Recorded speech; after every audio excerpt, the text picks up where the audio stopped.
চিন্তা করছেন কেমন কথা? আমরা সবাইকে আল্লাহ বলছেন কুল্লু নাফসিন যায়িকাতুল মাউত, প্রত্যেককে মৃত্যুর স্বাদ আস্বাদ গ্রহণ করতে হবে। কিন্তু আমার রাসূল আকরাম সাল্লাল্লাহু আলাইহি সাল্লামকে আল্লাহ বলছেন, হাবিব আমার দোস্ত আমার মুহাম্মদ, আপনার ইচ্ছা হলে দুনিয়ায় থেকে দেন, কোনো অসুবিধা নাই। ইচ্ছা হলে আমি আল্লাহর দরবারে আপনি আসতে পারেন। সুবহানাল্লাহ। ওই নবীর উম্মত হয়ে আমরা খুশি না বেজার? ওই নবীর শান গাইতে আমরা রাজি আছি কিনা নাই? দেখেন আল্লাহ বলছেন, আমি প্রত্যেক মানুষকে আমি আল্লাহর নিজ কল্পনা দ্বারা সৃষ্টি করেছি। সুবহানাল্লাহ। প্রত্যেক মানুষকে আল্লাহ রাব্বুল আলামিন নিজের কল্পনা দ্বারা, নিজের আকৃতি দ্বারা মানুষদেরকে সৃষ্টি করেছেন। সুবহানাল্লাহ। কিন্তু আমার নবীকে আল্লাহ এইরকম বানান নাই, এইরকম বানান নাই। আল্লাহ আমাদেরই বানাই বলছেন, ফি আইয়ি সূরাতিন মা শাআ রাক্কাবাক। আল্লাহু আকবার। আল্লাহ বলছেন, বান্দারা আমি আল্লাহ নিজের কুদরতি আকৃতি দ্বারা আমি আল্লাহ যেভাবে ইচ্ছা আমি আমার বান্দাদেরকে ওই রকম আমি আল্লাহ সৃষ্টি করেছি। কিন্তু আমার হাবিবুল্লাহর ব্যাপারে এটা ভিন্ন বিষয়। আমার হাবিবুল্লাহকে বানাতে গেলে আমি আমার হাবিবকে জিজ্ঞেস করেছি, হাবিব দোস্ত আমার মুহাম্মদ সাল্লাল্লাহু আলাইহি সাল্লাম, বন্ধু গো আমি আপনাকে দুনিয়ার মধ্যে পাঠাবো, আপনাকে বানাবো। হাবিব আপনি যেভাবে চান সেভাবে আমি আপনাকে বানাতে চাই। আমার রাসূল বলেন, আল্লাহ গো, ও আমার আল্লাহ, ও আমার রব, দুনিয়ার সমস্ত মানুষকে আপনি ফি আইয়ি সূরাতিন মা শাআ রাক্কাবাক, আপনার যেভাবে ইচ্ছা হয়েছে সেভাবে মানুষদেরকে আপনি বানিয়েছেন। কিন্তু আমি রাসূল যেভাবে চাই এভাবে আমি রাসূলকে আপনি বানাতে হবে। জুড়ে বলা যাবে কি সুবহানাল্লাহ? আল্লাহ আমাদেরকে বানিয়েছেন আল্লাহর যেভাবে ইচ্ছা হয়েছে। আর আমার হাবিবুল্লাহ হুজুর আকরাম সাল্লাল্লাহু আলাইহি সাল্লাতু ওয়াসাল্লামকে হুজুর যেভাবে চেয়েছেন আমার আল্লাহ রাসূলকে সেভাবে বানিয়েছেন। সুবহানাল্লাহ। রাসূলের শান কম না বেশি? আরো জোরে বলতে হবে, কম না বেশি? আমাদের সাথে কি কোনো মিল আছে? আল্লাহ আমাদেরকে বানিয়েছেন ফি আইয়ি সূরাতিন মা শাআ রাক্কাবাক। আল্লাহ বলেন আমার যেভাবে ইচ্ছে হয়েছে আমি আমার বান্দাদেরকে ওই রকম বানিয়েছি। সুবহানাল্লাহ। দেখেন আমার পাশে আপনাদের মসজিদের ইমাম সাহেব বসে আছেন, কথা বলুন ঠিক কি না? আমার চেহারা আর ওনার চেহারার দিকে একটু তাকিয়ে দেখেন, মিল আছে? আছে? আপনাদের একজনের পাশে আরেকজন বসা আছেন, কথা বলুন ঠিক কি না? একজন আরেকজনের দিকে তাকিয়ে দেখেন তো কারো কাছে কি মিল আছে? আল্লাহ কেমন কারিগর! আল্লাহ বলেন আমার যেভাবে ইচ্ছে হয়েছে বান্দা আমি সেইভাবে আমার বান্দাকে আমি সৃষ্টি করেছি, বানিয়েছি। কিন্তু আমার বন্ধুর বেলায় সেটা ভিন্ন বিষয়। সুবহানাল্লাহ। ও আমার দিনের পর বেরাকালের বন্ধুরা রে, গভীর মনোযোগ কথাগুলো শুনবেন। কেন আমি এই কথাগুলো আপনাদের সামনে বলতেছি? কারণ যেহেতু রাসূলের শানে রিসালাত আমি আলোচনা করতে হবে, সেই জন্য আমি কথাগুলো আপনাদের কাছে গুছায় আনতেছি। আমার আল্লাহ হুজুর আকরাম সাল্লাল্লাহু আলাইহি সাল্লামকে আমাদের মতো বানান নাই, আমাদের মতো বানান নাই। যারা কয় রাসূল আমাদের মতো, আমি বলবো রে ভাই, তোর বাবার ঘরে যদি তোমরা 5 ভাই থাকো, বোন যদি তোমরা একজন থাকো, তার চেয়ে বেশি থাকো, তোমরা একজন আরেকজনের দিকে তাকাইয়া দেখো গো, তোমাদের মধ্যে কোনো মিল আছে? মিল আছে? মিল থাকবে। কিন্তু আমার আব্বার নবী রাহমাতাল লিল আলামিনকে আল্লাহ বানিয়েছেন হাবিব, আমি আপনাকে শুধু একটা পিছই বানাইছি। সুবহানাল্লাহ। হুজুর আপনার চেহারার মতো দুনিয়ার আর কোন মানুষের চেহারা আমি আল্লাহ দেই নাই। সুবহানাল্লাহ। রাসূল কি আমাদের মতো? আর জুড়ে বলতে হবে আমাদের মতো। আমরা তো কেউ কারো মতো নয়, কথা বলুন ঠিক কিনা? তাহলে যারা বলে রাসূল আমাদের মতো সাধারণ মানুষ, আমি বলবো আমাদের মৃত্যু হইবে একরকম। আল্লাহ রাসূলকে বলছেন, হাবিব ইচ্ছে হলে আপনি দুনিয়ায় থাকতে পারেন, ইচ্ছে হলে আমার দরবারে আসতে পারেন। সুবহানাল্লাহ, এটা আমার রাসূলের শান। আল্লাহ আমাদেরকে বানাইছেন আল্লাহ যেভাবে ইচ্ছে হয়েছে, কিন্তু রাসূলের ইচ্ছাগতভাবে আল্লাহ রাসূলকে বানিয়েছেন। উচ্চ আওয়াজে বলেন সুবহানাল্লাহ। আমার বন্ধু, আমি বলতেছিলাম আমার রাসূলের শানে রিসালাত দুনিয়ার অনেক কাফেরেরা বিশ্বাস করে নাই, বর্তমানে আছে কিনা নাই। যারা আমার রাসূলের শানে রিসালাতকে বিশ্বাস করে না গো, এরা কোনদিন মুমিন হতে পারবে না। কারণ মক্কার বড় বড় কাফেরেরা আমার রাসূলের রিসালাতকে অনেকে বিশ্বাস করত, কিন্তু জবান দিয়ে বলতো, অন্তর দিয়ে তা বিশ্বাস করত না। তেমনি আপনাদের সামনে আমি একটা ঘটনা বলতে চাই, আপনারা শুনতে রাজি আছেন? আরো জোরে বলতে হবে, রাজি আছেন? ও বন্ধুরে, গভীর মনোযোগ দিয়ে শুনবে, কারণ হলো শানে রিসালাত সকলে আলোচনা করতে পারে না, কথা বলেন ঠিক কিনা? আমার রাসূল সাল্লাল্লাহু আলাইহি সাল্লাম, আমার রাসূল 40 বছরের নবী না, 23 বছরের নবী না। আমার রাসূল দুনিয়া যেই দিন আগমন করেছেন, সেই দিন থেকে আমার রাসূল হচ্ছেন নবী এবং রাসূল। উচ্চ আওয়াজে বলি সুবহানাল্লাহ। এবার শুনুন, কাফেরদের মধ্যে বড় বড় 10 জন কাফের ছিল, তার মধ্যে একজনের নাম ছিল ওয়ালিদ বিন মুগীরা। নাম শুনছেন না আপনারা? যা উদ্দেশ্য করে আল্লাহ রাব্বুল আলামিন কোরআনের একটা আয়াত নাযিল করেছেন, মারহাবা বলতেন না? ওয়ালিদ বিন মুগীরা, আমার আল্লাহ রাব্বুল আলামিন ওয়ালিদ বিন মুগীরার উপরে রাগ করে, কি করে? রাগ করে আল্লাহ ওয়ালিদ বিন মুগীরাকে একটা গালি দিয়েছেন। গালিটা কি শুনবেন নি? কোরআন শরীফের মধ্যে 10টা গালি আছে, মারহাবা বলি। আরো জোরে বলি মারহাবা। এবার আপনারা বলবেন, হুজুর আশ্চর্যের বিষয়, কোরআনে আবার গালি আছে নাকি? অবশ্যই অবশ্যই গালি আছে রে বাবা। কোরআনের মধ্যে 10টা গালি আছে, তার মধ্যে সবচেয়ে যে গালিটা হচ্ছে মারাত্মক, ওই গালিটা হচ্ছে ওয়ালিদ বিন মুগীরার শানে। আলহামদুলিল্লাহ বলতেন না? আমার হাবিব আমার দোস্ত মুহাম্মদ সাল্লাল্লাহু আলাইহি সাল্লাম আপনার শানে মুগীরা বেয়াদবি করেছে, এই জন্য আমি আল্লাহ রাব্বুল আলামিন মুগীরাকে বলে দিলাম সে হচ্ছে হারামজাদা। নাউজুবিল্লাহ। সে কি? আরো জোরে বলি, কি জাদা বলছেন কে? আরো জোরে বলতে হবে। গালি দিয়েছেন কে? হারামজাদা বলেছেন আল্লাহ। আপনারা বলবেন আল্লাহ নাকি মানুষকে গালি দেয়? আশ্চর্যের বিষয় না? কেন গালি দিলেন? গালি দেওয়ার কারণটা কি সেটা জানার দরকার আছে কিনা? না, আমার আল্লাহ বলে, আমার হাবিবুল্লাহকে আমি রিসালাত দিয়ে দুনিয়ার মধ্যে প্রেরণ করেছি, আমার রাসূলের উপরে কোরআন নাযিল করেছি। আমার রাসূলকে মুগীরা দেখতে পারো না, আমার রাসূলের শানে কবিতা আবৃত্তি করে মানুষের কাছে গিয়ে আমার রাসূলের বিরুদ্ধে কথা বলতো। উচ্চ আওয়াজে বলি নাউজুবিল্লাহ।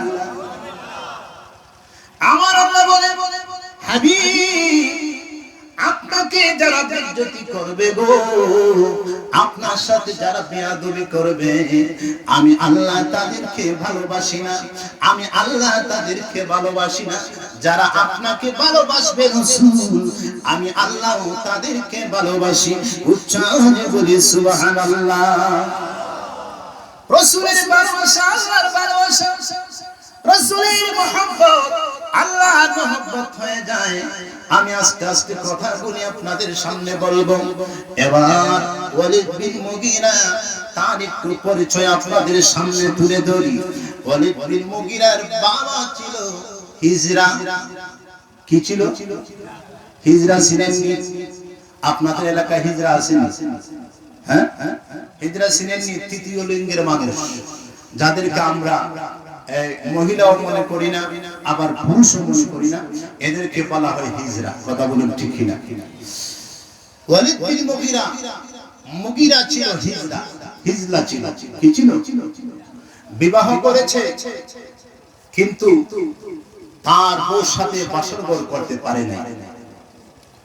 পরিশেষে তার স্ত্রী খাজের একটা ছেলে ছিল, তার সাথে আগাম করে তার ঘরের জন্ম নিয়েছে ওয়ালিদ। নাউজুবিল্লাহ বলি।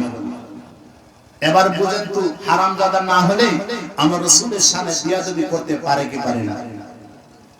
কথা বলেন ঠিক কিনা? হারামজাদা হওয়ার কারণে আমার রাসূলের সামনে বিয়াদবি করেছে। আজকেও যারা, এই যুগেও যারা ইসলামের সাথে শত্রুতামি করবে, ইসলামের বিরোধিতা করবে, রাসূলের সামনে বিয়াদবি করবে, আলী ইমামের সামনে বিয়াদবি করবে, এরা হচ্ছে হারামজাদা। কথা বলেন ঠিক কিনা? আমি আপনাদেরকে কঠিন কোন কথা বলবো না, কারণ বর্তমানে পরিস্থিতি খুবই খারাপ। কথা বলেন ঠিক কিনা? বর্তমানে পরিস্থিতি ভালো না। আলিমুরা আমা যদি একটু কঠিন হুমখাম দিয়ে কথা বলে, এদেরকে ফ্যান্ডেলের মধ্যে বেইজ্জতি করা হয়। নাউজুবিল্লাহ। যারা আলিম উলামাদেরকে বেইজ্জতি করে, আমার রাসূলের ভাষায়, আল্লাহর ভাষায় আমি বলতে হয়, এদের জন্মে ঠিক নাই। কথা বলেন ঠিক কিনা? ওয়ালিদ বিন মুগীরা হারামজাদা হওয়ার কারণে বিভিন্ন জায়গায় বাজারে মঞ্চে উঠে আমার রাসূলের বিরুদ্ধে এসে কবিতা আবৃত্তি করত। আমার রাসূল খানায়ে কাবার ভিতরে আমার রাসূল সূরাতুল মুমিনুনের 3টি আয়াত তেলাওয়াত করেছেন। হামিম।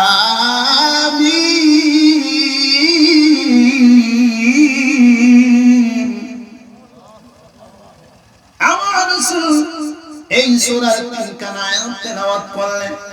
পাশে ছিল মুগীরা, ওয়ালিদ ছিল। ওয়ালিদ রাসূলের জবান মুবারকে মধুর তেলাওয়াত শুনে সে আশ্চর্য হয়ে গেল। কোরআন এত সুন্দর, কোরআন তেলাওয়াত এত সুন্দর, মধুর বাণী, আমি জীবনে কোনদিন মুহাম্মাদের কণ্ঠে কোরআন তেলাওয়াত শুনি নাই। উচ্চারণে বলি সুবহানাল্লাহ। ওয়ালিদ চিন্তা করো, এই বাণী আসমানি বাণী ছাড়া আর কিছু হতে পারে না।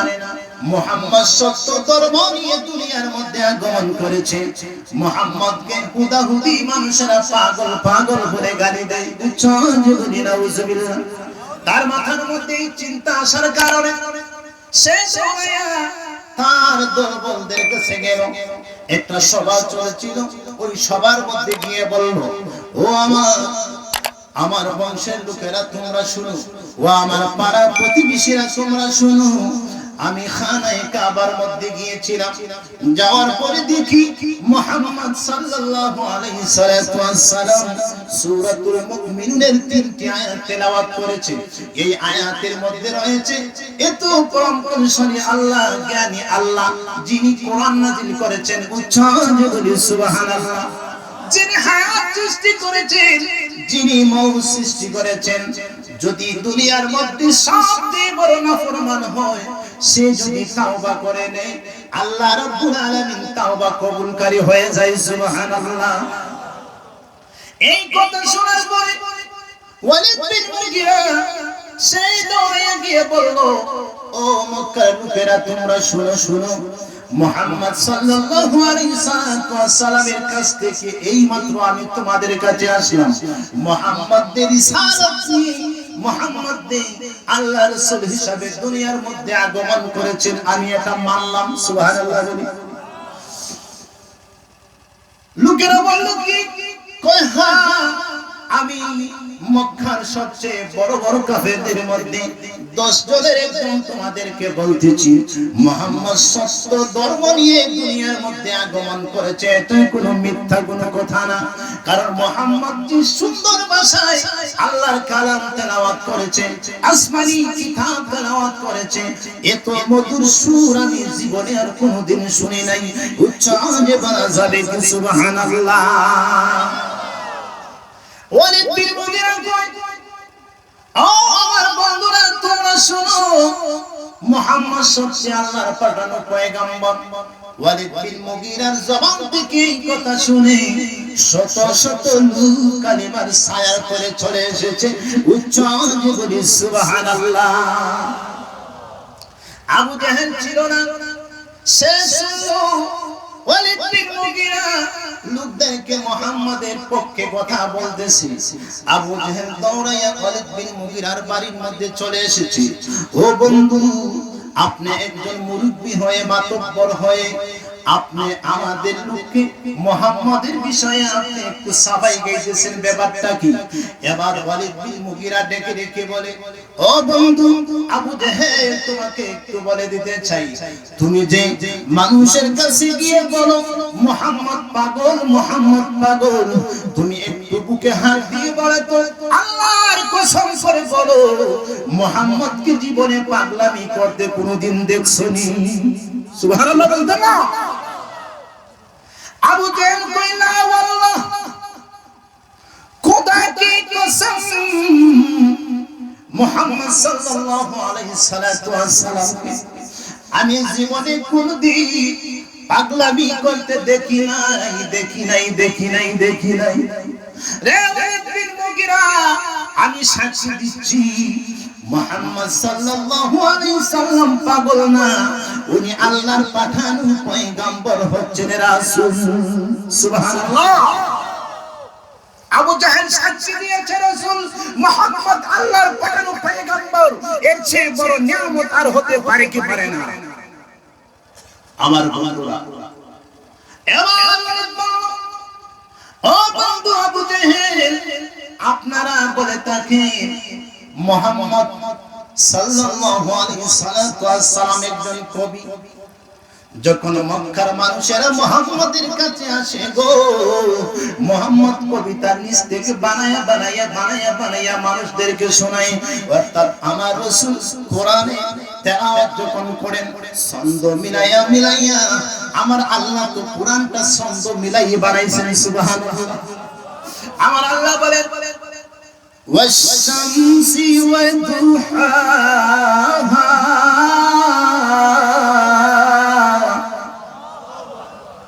ওয়াল-কমারি ইযা তালাহা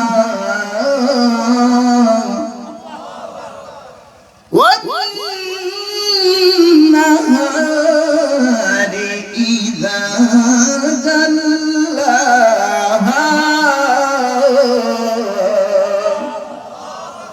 আমার আল্লাহ বলেন ওয়াদ-দুহা ওয়াল-লাইলি ইযা সাজা। কোরআনের ছন্দ মিলানো আছে কিনা নাই? এরা বলতো, কাফিররা বলল মুহাম্মদ কবিতা আবৃত্তি করে, সুন্দর ভাষায় কবিতা আবৃত্তি করে, সেজন্য মক্কার মানুষ কবিতা শুনে পাগল হয়ে যায়, সেজন্য মুহাম্মদের কাছে কালিমা পড়ে মুসলমান হয়ে যায়। উচ্চ আওয়াজে বলি নাউজুবিল্লাহ।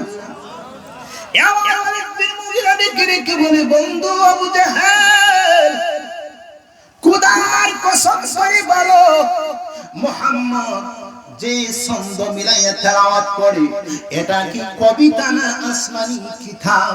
সুবহানাল্লাহ।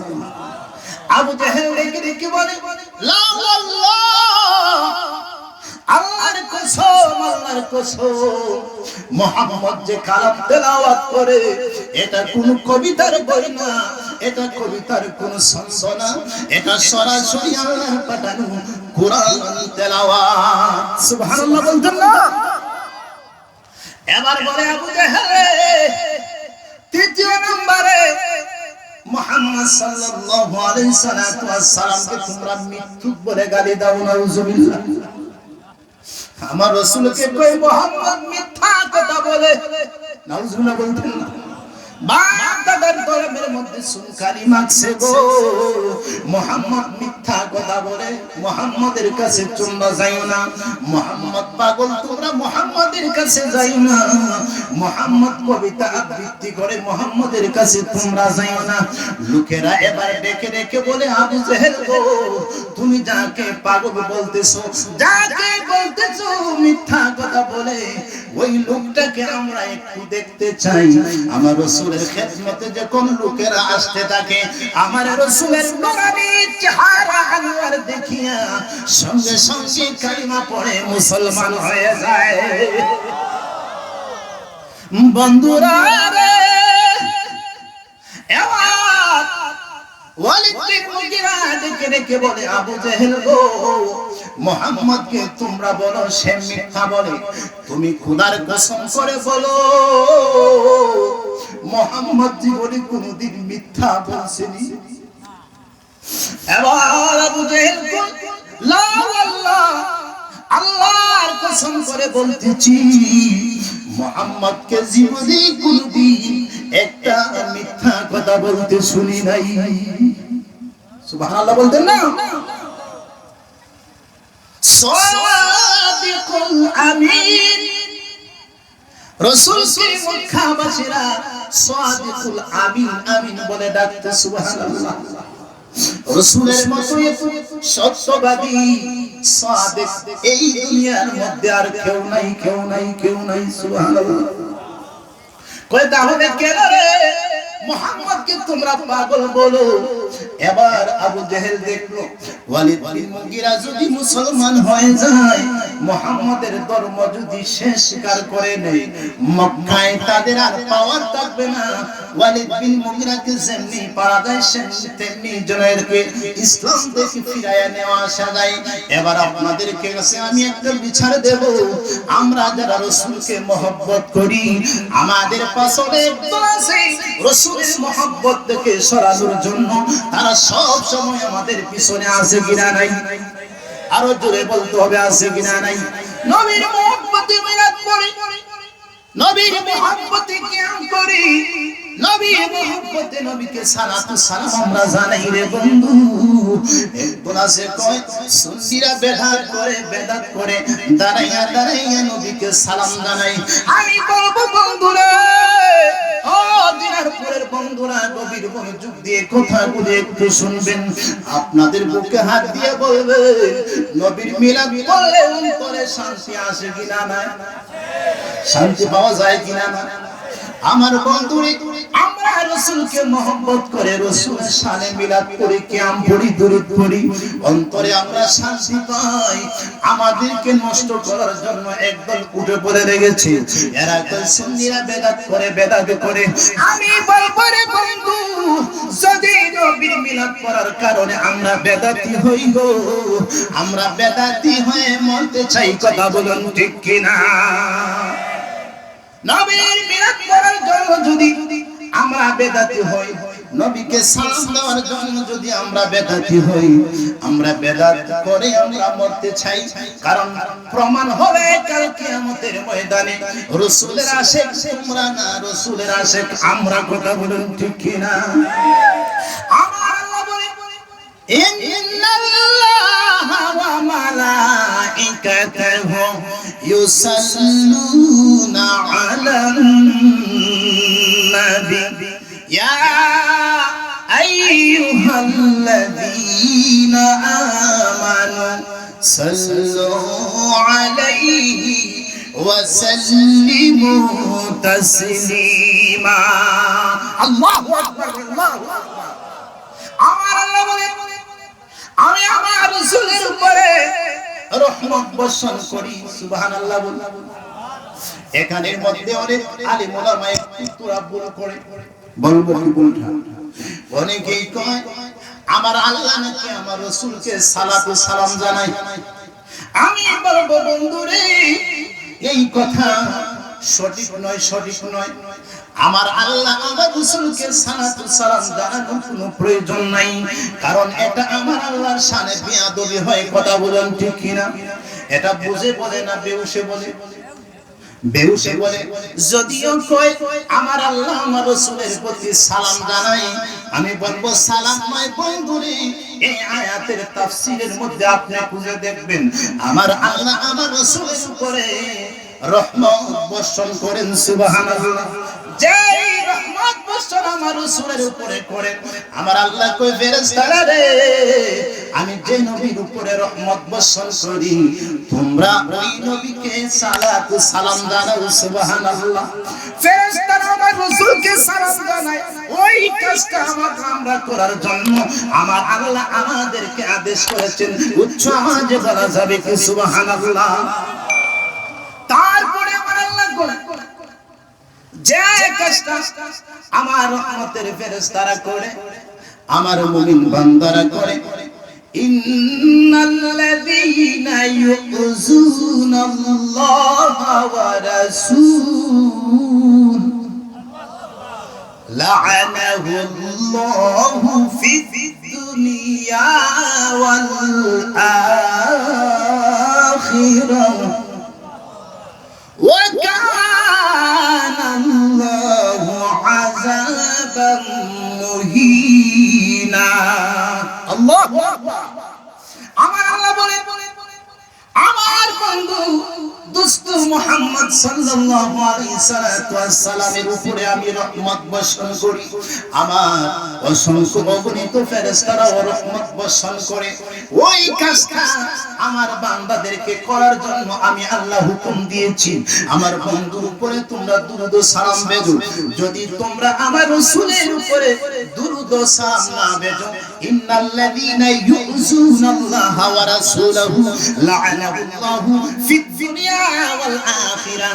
তোমরা জেনে রাখো যেই কাজটা করার জন্য আমি আল্লাহ হুকুম দিয়েছি, ইন্নাল্লাযীনা ইউযুনাল্লাহা ওয়া রাসূল, যদি তোমরা আমার হাবিব দোস্ত মুহাম্মদ সাল্লাল্লাহু আলাইহি সাল্লামকে তোমরা কষ্ট দাও, লা'আনাহুল্লাহু ফিদ দুনিয়া ওয়াল আখিরাহ, ওই সমস্ত মানুষদেরকে আল্লাহ হুঁশিয়ার করে দিচ্ছেন, তোমরা যদি আমার কথা না শুনো, আমার বন্ধুকে যদি তোমরা কষ্ট দাও গো, আমি আল্লাহ বলে দিচ্ছি লা'আনাহুল্লাহু ফিদ দুনিয়া ওয়াল আখিরাহ, দুনিয়ার মধ্যে তোমরা লাঞ্ছিত হবে, হাসরের ময়দানে তোমরা বেইজ্জতি হবে। উচ্চ আওয়াজে বলি সুবহানাল্লাহ। শুধু তাই না বন্ধুরে, আমার আল্লাহ বলেন ওয়া কানাল্লাহু আযাবান মুহিনা, শুধু তাই না আমি আল্লাহ তোমাদেরকে কঠিন আযাব দেব। সুবহানাল্লাহ বলতেন না? রাসূলকে যারা কষ্ট দেবে, আল্লাহর কথা যারা না শুনবে, আল্লাহ বলছেন ওয়া কানাল্লাহু আযাবান মুহিনা, তোমাদেরকে কঠিন শাস্তি দেওয়া হবে। সুবহানাল্লাহ বলছেন কে? আরো জোরে বলতে হবে। রাসূলকে সালাম না দিলে, রাসূলের উপরে দুরূদ না পড়লে, মহব্বতে না পড়লে, আল্লাহ বলছেন কঠিন শাস্তি দেওয়া হবে। দুনিয়ায় হবে লাঞ্ছিত, অপরাধী, হাসরের ময়দানে আল্লাহ এদেরকে বেইজ্জতি করে আল্লাহ রাব্বুল আলামিন জাহান্নাম পাঠিয়ে দেবে। আমরা জান্নাতে যাইতে চাই না, জাহান্নাম যেতে চাই। আরো জোরে বলতে হবে জান্নাতে না জাহান্নামে। ওয়ালিদ বিন মুগীরা আবু জেহেলকে বলল, আবু জেহেল গো, তুমি যাই বলতে চাও আমি তোমার কোনো কথা শুনতে রাজি না, কারণ মুহাম্মদ এত সুন্দর আল্লাহর আসমানি কোরআন তেলাওয়াত করেছে, ওই রকম তেলাওয়াত জীবনে আর কোনদিন আমি শুনি নাই। উচ্চ আওয়াজে বলি সুবহানাল্লাহ। আবু জেহেল কই নেতা, তুমি তো হচ্ছে আমাদের একজন নেতা, ধনীর মধ্যে তুমি আমাদের মধ্যে সবচেয়ে বড় ধনী, তোমার জবান থেকে যদি ওই রকম কথা বের হয় তাহলে আমাদের দলে তো আর মানুষ পাওয়া যাবে না। আর তুমি কি তোমার বাপ দাদার ধর্মের মধ্যে সুনকালে মাগবা? নাউজুবিল্লাহ বলতেন না? ওয়ালিদ বিন মুগীরা আমার রাসূলের কাছে যায়া ইসলাম বুঝেছিল, কিন্তু সঙ্গী খারাপ থাকার কারণে ইসলাম ধর্ম তার কপালের মধ্যে নসিব হয় নাই। কথা বলুন ঠিক কিনা? উল্টোটা কি করলো? উল্টো এবার আবু জেহেল বলল, ও গো ওয়ালিদ বিন মুগীরা, তুমি যদি মুহাম্মাদের বিরুদ্ধে কথা না বলো তাহলে লোকেরা বলবে তুমি মুহাম্মাদের কালিমা পড়ে মুসলমান হয়ে গিয়েছো, বাপ দাদার ধর্মের মধ্যে সুন কালিমে কে দিয়েছো। এবার ওয়ালিদ বিন মুগিরা আমার রাসূলের বিরুদ্ধে একখানা কবিতা লিখে ফেলছে। উচ্চ আওয়াজে বলি নাউযুবিল্লাহ। আমার আল্লাহ সাইয়াহজামুল জামু ওয়া ইউওয়াল্লুনা দুবুর। আল্লাহু আকবার। আমার আল্লাহ রাব্বুল আলামিন ওয়ালিদ বিন মুগিরার বিরুদ্ধে কোরআনের আয়াত নাযিল করে। আল্লাহ কয় এটা হচ্ছে হারামজাদা। কি জাদা? তাহলে নবীর বিরুদ্ধে যারা বলবে, নবীর সাথে যারা বেয়াদবি করবে গো, এদেরকে হারামজাদা বলে গালি দেওয়া যায়, আছে কিনা নাই? আরো জোরে বলতে হবে, আছে কিনা নাই? আমার নবীকে বলেছিল আবতার, লেস কাটা। আমার আল্লাহ কই আমার রাসূল আবতার না। যারা বলে আমার রাসূল আবতার তারাই হচ্ছে আবতার। মারহাবা বলতে না? আবু লাহাব আমার রাসূলকে গালি দিয়েছিল। আমার আল্লাহ বলে তাব্বাত ইয়াদা আবি লাহাবিন ওয়া তাব। আমার রাসূলের সাথে বেয়াদবি করেছিস, আমার রাসূলের সাথে দুই নম্বরি করেছিস। আমি আল্লাহ তোকে বললাম তোর হাত সহ সমস্ত সম্পদ ধ্বংস হয়ে যাক, সন্তান ধ্বংস হয়ে যাক, তোর হাত ধ্বংস হয়ে যাক, তোর সব কিছু ধ্বংস হয়ে যাক। উচ্চ আওয়াজে বলি সুবহানাল্লাহ। এবার বলেন তো আমার আল্লাহ আমার নবীকে ভালোবাসেন কি বাসেন না? আর জোরে বলতে হবে, বাসেন কি বাসেন না? আমরা রাসূলকে ভালোবাসতে চাই কি চাই না?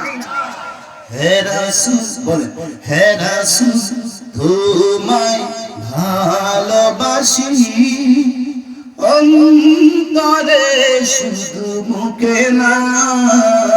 বলেন না, হে রাসূল তোমায় ভালোবাসি অন্তরে শুধু মুখে না। জান্নাতের আশায় নয় হে রাসূল, জাহান্নাম কেউ ডরি না, জাহান্নাম কেউ ডরি না। কথা বলেন ঠিক কিনা? রাসূলকে ভালোবাসলে জাহান্নামকে আমরা ডরাই না। কথা বলেন ঠিক কিনা? এবার আমি বলবো ওয়ালিদ বিন মুগিরা আমার রাসূলের রিসালাতের সাক্ষী দিয়েছে। ইসলামের প্রথম যুগে একজন সাহাবী আমার রাসূলের কালিমা পড়ে মুসলমান হয়েছিলেন, যার নাম হলো হযরত কুবাইব রাদিয়াল্লাহু তাআলা আনহু। উচ্চ আওয়াজে বলি সুবহানাল্লাহ। ওই কুবাইব রাদিয়াল্লাহু তাআলা আনহু সম্পদ কম ছিল না, ওনার দাস-দাসী কম ছিল না, ইজ্জত কম ছিল না, সম্মান কম ছিল না। তারপরও আমার নবীর হাতে বায়াত করে কালিমা পড়ে মুসলমান হয়ে যাওয়ার পরে হযরত কুবাইব রাদিয়াল্লাহু তাআলা আনহুর উপরে স্টিমরুলার চালিয়ে দিয়েছিল মক্কার বড় বড় কাফেরেরা। উচ্চ আওয়াজে বলি নাউযুবিল্লাহ। হযরত কুবাইব রাদিয়াল্লাহু তাআলা আনহু কালিমা পড়ার কারণে মক্কার কাফেরেরা ওনাকে বেঁধে রেখেছে। বেঁধে রেখে কান্ত হয় না রাখালের বন্ধুরা। একটু গভীর মনোযোগ দিয়ে এই ঘটনাটা শুনবেন। ইসলাম কি জিনিস বুঝতে হলে সাহাবীদের জীবনী আপনাদেরকে একটু তালাশ করতে হবে। কথা বলুন ঠিক কিনা? কারণ আমরা তো মুসলমানের করে মুসলমান হয়ে জন্ম নিয়ে আমরা মুসলমান হয়ে গিয়েছি, কিন্তু ইসলাম প্রতিষ্ঠা করতে যাইয়া লক্ষ লক্ষ সাহাবীরা বুকে তাজা রক্ত দিয়ে ইসলাম ধর্মটাকে প্রতিষ্ঠা করেছেন। কথা বলুন ঠিক কিনা? ইসলামের প্রথম যুগে হযরত কুবাইব রাদিয়াল্লাহু তাআলা আনহু উনি মুসলমান হয়ে গেলেন। ওনার উপরে স্টিম রুলার চালিয়ে দিয়েছে মক্কার কাফেরেরা।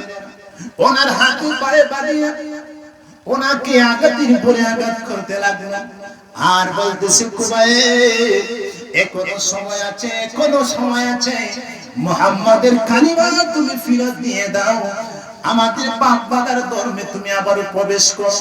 হযরত কুবাইব রাদিয়াল্লাহু তাআলা চোখের পানি ফেলে দিয়ে কেঁদে কেঁদে মক্কার কাফেররা রে আমাকে তোমরা যতই অত্যাচার করো, আমার উপরে যতই তোমরা আঘাতের উপরে আঘাত করো না কেন, যে নবীর প্রেমে আমি কালিমা পড়ে নিয়েছি, ওই কালিমা আমি একটি মুহূর্তের জন্য ছাড়তে পারবো না। উচ্চ যে বলি সুবহানাল্লাহ। কি করলো?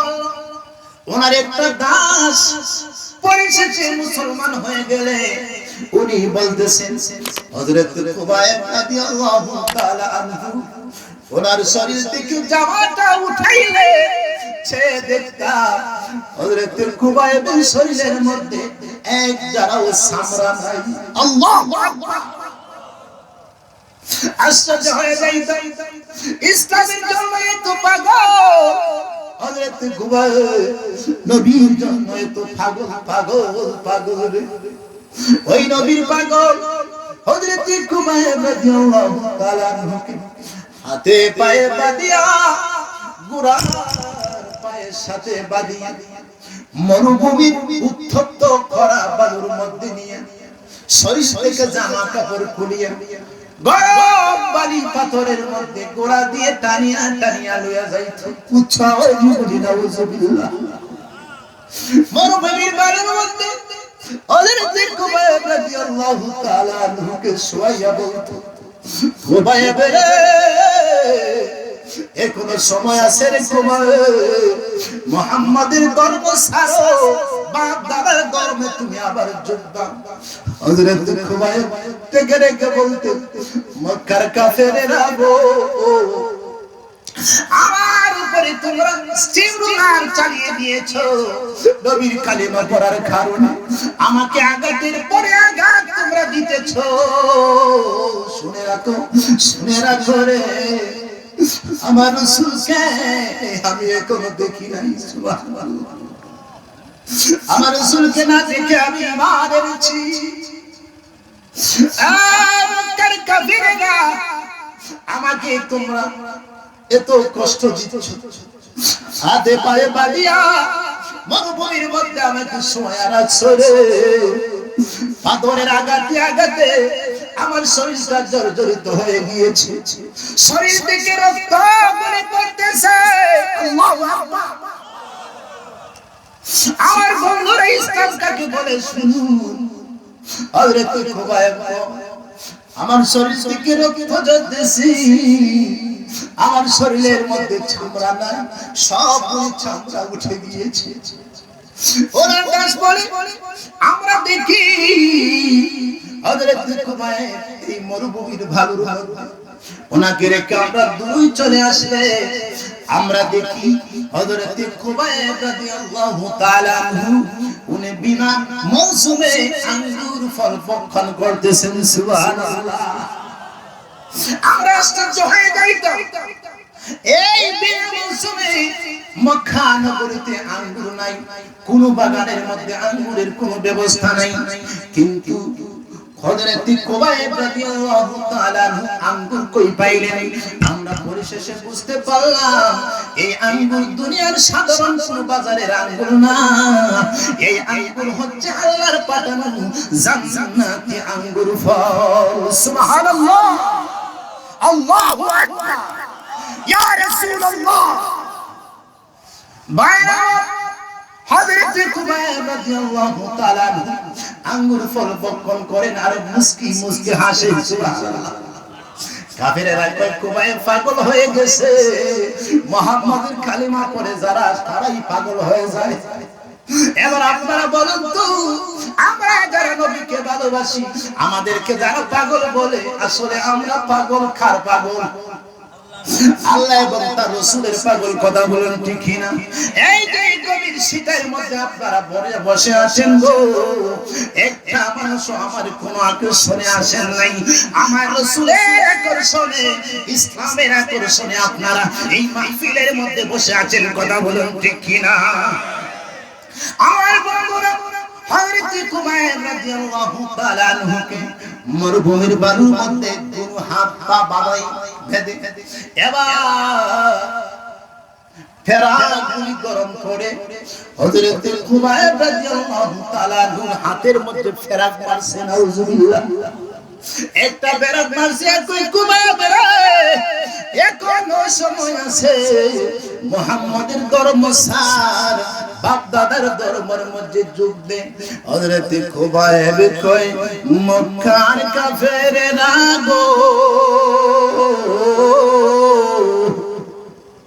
ও মক্কার কাফেররা শুনো আমি খুবাইবের জীবনটা চলে যাবে শরীরের মধ্যে চামড়া নাই দিনের পর দিন তোমরা আমাকে উপবাস রাখো রে তারপরেও আমি কিচ্ছু তোমাদেরকে বলি না কারণ আমি যার প্রেমে পাগল হয়েছি ওই রব্বুল আলামিন তো আমাকে দেখতেছে সুবহানাল্লাহ যে নবীর প্রেমে আমি দিওয়ানা দিওয়ানা রে দিওয়ানা আই রাসূল আমাকে দেখতেছে আমার হাতের মধ্যে পেরাক মারছো আমার বিন্দু মাত্র কোনো কষ্ট নাই সুবহানাল্লাহ বাম হাতে পেরাক মারি আর কই খুবাইব এখনো সময় আছে ইসলাম ধর্ম ছাড় কই না না না ইসলাম ধর্ম আমি ছাড়তে পারবো না আর আমাদের দেশে কিছু মুসলমান আছে কই ইসলাম বড় না আমাদের দল বড় কথা বলুন ঠিক কিনা আর জোরে বলেন আছে কিনা নাই আপনাদের দেশে না থাকতে পারে আমাদের দেশে অনেক আছে কই দল বড় ইসলাম বড় না ইসলাম আমি চাই না দল চাই এবার বলুন ইসলাম বড় না দল বড় আরো জোরে বলুন ইসলাম বড় না দল বড় আমরা ইসলাম ধর্ম চাই কি চাই না কারণ কিয়ামতের ময়দানে কবরে বলেন আসরে বলেন কোন মানুষ কোন দলের পরিচয়ে পার হতে পারবে না কথা বলুন ঠিক কিনা আমি ওয়াজের শুরুতেই বলেছি দুনিয়ার কোন পরিচয় পরিচিত হইলে কাজে আসবে না গো একমাত্র নবীর পরিচয় যদি তোমার মধ্যে থাকে তাহলে কবরও তুমি শান্তি পাবে হাসরের ময়দানে মুক্তি পাবে কথা বলুন ঠিক কিনা কারণ কবরের মধ্যে প্রশ্ন করা হবে তিনটি কয়টি একটার মধ্যে আমার রাসূলের পরিচয় আছে কিনা নাই আর জোরে বলতে হবে আছে কিনা নাই এই তিনটির মধ্যে একটি প্রশ্ন আমার রাসূলের বিষয়ে গো আমার রাসূলের কথা যারা আমার রাসূলের পথে আমার রাসূলের রঙে রঙিন হবে গো কবরেও তাদের কোনো চিন্তা নাই হাসরেও তাদের কোনো চিন্তা নাই ফুলসিরাতেও তাদের কোনো চিন্তা নাই হাসরে তাদের কোনো চিন্তা নাই আমার রাসূলের রঙে রঙিত হয়ে গেলে হযরত খুবাইবের মতো যদি রঙে রঙিন হতে পারেন গো হযরত বেলাল হাবশির মতো যদি নবীর পাগল হতে পারেন দুনিয়া থেকে যাইতে দেরি আল্লাহর তৈরি জান্নাতে যাইতে দেরি হবে না হযরত খুবাইব বলে ও মক্কার কাফেররা রে আমার উপরে তোমরা কষ্টের উপরে কষ্ট দিচ্ছ আমার দুই হাতের মধ্যে পেরাক মেরে দিয়েছো গো পেরাক আবার তোমরা আগুনে পোড়াইয়া লাল করে আমার হাতের মধ্যে তোমরা মেরে দিয়েছো হযরত খুবাইব শুধু হাসে সুবহানাল্লাহ এবার খুবাইব পাগুলি বেঁধে দিয়েছে পাথরগুলি গরম করিয়া হযরত খুবাইব রাদিয়াল্লাহু তাআলা আনহু শরীরের মধ্যে এনে ধারে জেলে দিয়েছে নাউযুবিল্লাহ হযরত খুবাইব ও মক্কার কাফেররা গো আমাকে আর কত কষ্ট দিবা তোমরা বলো ও মক্কার কাফেররা আর কত কষ্ট দিবা দিয়ে দাও আমি খুবাইব বলে দিচ্ছি বিন্দু পরিমাণ ইসলাম থেকে আমি পাছনে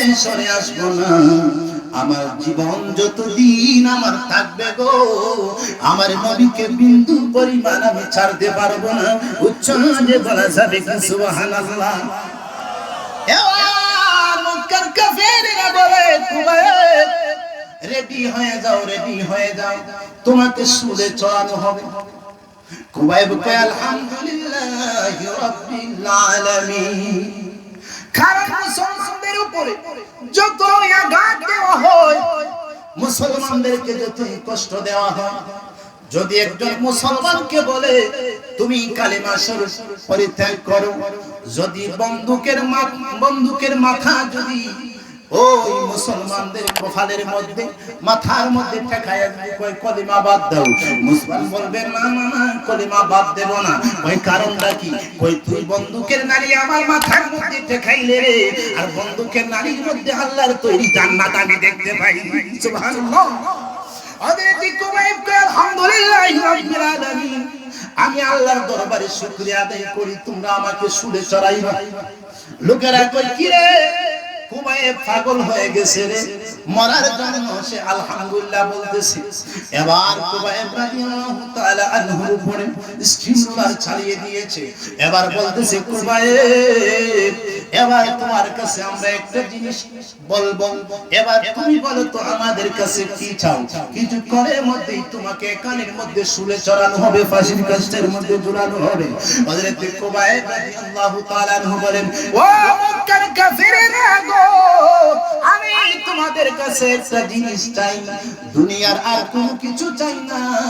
তোমাদের কাছে আমি একটা জিনিস চাইবো। ওই কি চাইবা? ওই সম্পদ চাইবো না, ধন চাইবো না, আমি আরাম আয়েশ তোমাদের কাছে কিছু চাই না, কিছু চাই না। কই কি চাও? ওই আমাকে তোমরা কিছু সময় দাও, আমি যেন আল্লাহর জমিনের মধ্যে 2 রাকাত নামাজ আদায় করতে পারি। আর জুড়ে বলে সুবহানাল্লাহ। আমরাও নামাজ চাই কি চাই না? কারা কারা চান হাত তুলেন। নারে তাকবীর, নারে রিসালাত, আহলে সুন্নাত ওয়াল জামাত। বাইরে হযরত কুবাইব হাতের মধ্যে ওনার পেরাক ছিল, পায়ের মধ্যে পেরাক ছিল গো। তারপর কুবাইব বলতেছেন, আমার ওই রক্তমাখা শরীর নিয়ে আল্লাহর ওই জমিনের মধ্যে 2 রাকাত নামাজ পড়ার তুমি একটু সুযোগ করে দাও। হযরত কুবাইব বলে, আমাকে সময় দেওয়া হলো। ওনার দাস বলে, আমি এই সময় ওনার সামনে উপস্থিত ছিলাম, তখন আমি মুসলমান হই নাই। শুনতেছি কুবাইব বলতেছে 2 রাকাত নামাজ পড়ার সুযোগ তোমরা আমাকে করে দাও। 2 রাকাত নামাজের সুযোগ দেওয়া হলে এবার হযরত কুবাইব রক্তমাখা শরীর নিয়ে ওযু বানাইলেন। সুবহানাল্লাহ। আর আমরা তো মসজিদে শীতের বয়ে ওযু করার বয়ে মসজিদে আমরা নামাজে যেতে চাই না। কথা বলেন ঠিক কি না? অনেক আছে বলতো, হুজুর এবার আপনি নামাজের মধ্যে হাত দিলেন কেন? এতক্ষণ তো ভালো ওয়াজ করছিলেন। কথা বলেন ঠিক কি না? কারণ নামাজের কথা বললে বেতাল আছে কিনা নাই? আর জুড়ে বলতে হবে আছে কিনা নাই? নামাজের ওয়াজ করলে লোকেরা কয় নাই ওয়াজি ভালো না, খালি নামাজের ওয়াজ করে। কথা বলেন ঠিক কি না? আল্লাহর জমিনের মধ্যে 2 রাকাত নামাজ আমি আদায় করব, এই সুযোগ তোমাদের কাছে আমি একটু আরজ করলাম। কাফেরেরা কয়, যদিও তারা কাফের, কিন্তু মৃত্যুর আগ মুহূর্তে পর্যন্ত যদি কোন ব্যক্তি কোনো কিছু আরজ করে তারা দিতে রাজি আছে। মারহাবা বলুন। এবার কুবাইব রাদিয়াল্লাহু তাআলা ওযু করে 2 রাকাত নামাজ আদায় করার জন্য উনি মরুভূমির বালুর মধ্যে দাঁড়িয়ে গেছেন। সুবহানাল্লাহ। যারা আরব কান্ট্রিতে গেছেন আপনারা জানেন আরব কান্ট্রির বালুর কত পাওয়ার, গরমের কত পাওয়ার। কথা বলেন ঠিক কিনা? জুড়ে বলেন ঠিক কিনা? আমাদের দেশের গরম হচ্ছে আরো বেশি গরম আরব কান্ট্রিতে। মরুভূমির বালুর মধ্যে হযরত কুবাইব রক্তমাখা শরীর নিয়ে আল্লাহু আকবার বলিয়া 2 রাকাত নামাজের মধ্যে দাঁড়ায় গেছে, নামাজ পড়তেছে। নামাজ 2 রাকাত শেষ হয়ে যাওয়ার পরে এবার হাত উঠাইয়া কয়, ও মক্কার কাফেরেরা গো, তোমরা যদি মাইন্ড না করতা তাহলে বলতাম আরো 2 রাকাত নামাজ আমি এই জমিনের মধ্যে পড়ার জন্য। কিন্তু তোমরা ভাববা আমি মনে হয় মৃত্যুকে ভয় পাই। না না না, আমার জীবন আমার রাসূলের জন্য আমি কুরবানি করতে রাজি আছি গো, আমি আর তোমাদের সময় নষ্ট করব না। এবার হযরত কুবাইব রাদিয়াল্লাহু তাআলা আনহু গো 2টি হাত উঠাইয়া আল্লাহকে কয়, আল্লাহ গো, ও আমার আল্লাহ, এই মক্কা নগরীতে আমার রাসূল মদিনাতে চলে গেছে গো আল্লাহ, আমি ইসলাম কবুল করেছি, সেজন্য কাফেরেরা আমার উপরে সিঙ্গুলার চালিয়ে দিয়েছে। আল্লাহ গো, যদিও আমার নবী আমার থেকে অনেক দূর, আমার এই আওয়াজটা, আমার সালামটুকু আমার রাসূলের কদম মুবারকে তুমি পৌঁছায়া দিও। আসসালাতু ওয়াসসালামু আলাইকা ইয়া রাসূলুল্লাহ। আল্লাহু আকবার। আমার রাসূল সাল্লাল্লাহু আলাইহি সাল্লাম মসজিদের মধ্যে সাহাবীদেরকে নিয়ে দ্বীনের আলোচনা করতেছে। হঠাৎ করে জিবরিল কয়, ইয়া রাসূলুল্লাহ আনতাজরাকেনি, সালাম আপনাকে খেয়ে দিয়েছে। হুজুর, আপনার কুবায় এই মুহূর্তে শহীদ হয়ে যাচ্ছে মক্কার কাফেরেরা, আপনার কুবায়কে শুনে চড়াইয়া ফাঁসির কাষ্ঠের মধ্যে লটকাইয়া দিছে। আমার রাসূল সালামের জবাব দিলেন, ওয়া আলাইকুমুস সালাম ইয়া খুবায়। সাহাবীরা কয়, কোথায় খুবায়? আমরা তো দেখি না। একজন সাহাবী দাঁড়াইয়া কয়, নবী গো, বেয়াদবি মাফ করবেন গো নবী, আমাদের কাছে তো খুবায় নামের কোন সাহাবী নাই। কার সালামের জবাব দিলেন একটু মেহেরবানি করে বলবেন। আমার রাসূল চোখে পানি ফেলে দিয়ে কয়, সাহাবীরা রে, আমার পাগল খুবায়কে এই মুহূর্তে মক্কার কাফেরেরা গো ফাঁসির কাষ্ঠের মধ্যে দিয়া শহীদ করে দিয়েছে। ইল্লা লিল্লাহি ওয়া ইন্না ইলাইহি রাজিউন। আসাবিরা, আমার পাগল কুবায়েত এই মুহূর্তে শহীদ হয়ে গেছে। ইসলামের জন্য জীবন দিয়েছে, ঈমান দেয় নাই। আর আমরা ঈমান দিতে রাজি, রাসূলের জন্য জীবন দিতে রাজি না। কথা বলুন ঠিক কিনা? এবারে বলেন তো, আমরা নবীর জন্য জীবন দিতে রাজি আছি কিনা নাই? আর জুড়ে বলতে হবে রাজি আছি কিনা নাই? আমার নবীর জন্য যদি জীবন দিতে হয় গো, আমার নবীর কথা মানা লাগবে কি লাগবে না? আর জুড়ে বলতে হবে লাগবে কি লাগবে না? এই মাহফিলটা যে মসজিদের উদ্দেশ্য করে সাজানো হয়েছে, কেউ উঠবেন না আমার বন্ধুরা, আরো বয়ান চলবে। আমি বুঝানোর জন্য আমি কথাগুলো বলতেছি। এই মাহফিলটা যে মসজিদের উদ্যোগে মাহফিলটা হয়েছে, আমরা ওই মসজিদে আল্লাহর রাস্তায় দান করতে চাই কি চাই না? আমি আপনাদেরকে বলবো, দান করলে আল্লাহর সালাম পাওয়া যায়। সুবহানাল্লাহ। দান করলে ইজ্জত বাড়ে না কমে।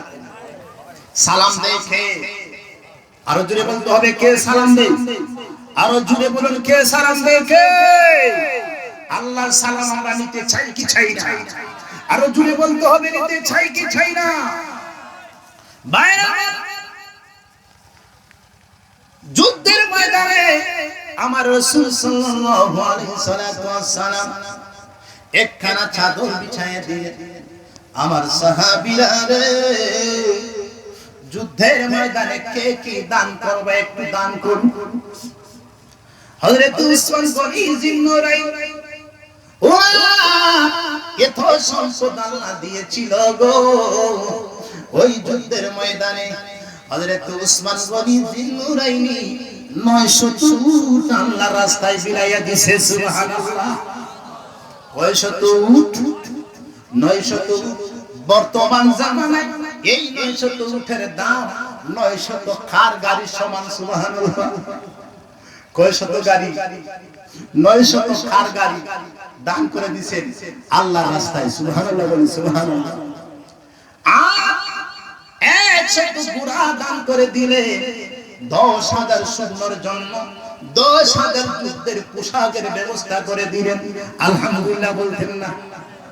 এই দুনিয়ার বর্তমান হিসাবে কোটি কোটি কোটি কোটি টাকা হবে। সুবহানাল্লাহ। হযরত উসমান করে দিলেন। এবার হযরত আবু বকর রাদিয়াল্লাহু তাআলা আমার রাসূলের কথা শোনা মাত্র ঘরের ভিতরে যা ছিল গো সব কিছু গাঠুরি বাঁধিয়া, ঘরের ভিতরে লোহার কড়াই ছিল, দেখ দেশ কি ছিল, কোনো কিছু বাদ দেন নাই, সব কিছু গাঠুরি বেঁধে আমার রাসূলের কদম মুবারকে হাজির করে দিয়েছেন। সুবহানাল্লাহ। এবার হযরত ফারুক আযম রাদিয়াল্লাহু তাআলা আনহু মনে মনে ভাবেন, আজকে সিদ্দিক আকবর চাদরের মধ্যে করে কি আনছে, তার চেয়ে বেশি আমি যুদ্ধের ময়দানে দান করব। সুবহানাল্লাহ। এবার হযরত ফারুক আযম রাদিয়াল্লাহু তাআলা আনহু উনি ওনার সম্পদ থেকে 2 ভাগ করে একটি ভাগ যুদ্ধের ময়দানে বিলিয়ে দিয়েছেন, একটি ভাগ ওনার পরিবার বর্গের জন্য রেখে দিয়েছেন। এবার আমার রাসূল কয়, রে ওমর, আমার সিদ্দিক আকবরের ছাগলটা একটু কুল, আমি রাসূল দেখতে চাই আমার আবু বকর আমার জন্য কি নিয়ে এসেছে। উচ্চারণে বলি সুবহানাল্লাহ। কারণ আবু বকর সিদ্দিক রাদিয়াল্লাহু তাআলা সাহাবীদের মধ্যে গরীব সাহাবী ছিলেন, আমার রাসূল জানতেন। সুবহানাল্লাহ। গাঠুরি কুলের পরে দেখেন গো ঘরের ভিতরে যা ছিল সব কিছু আমার রাসূলের খেদমতে হাজির করে দিয়েছেন। সুবহানাল্লাহ।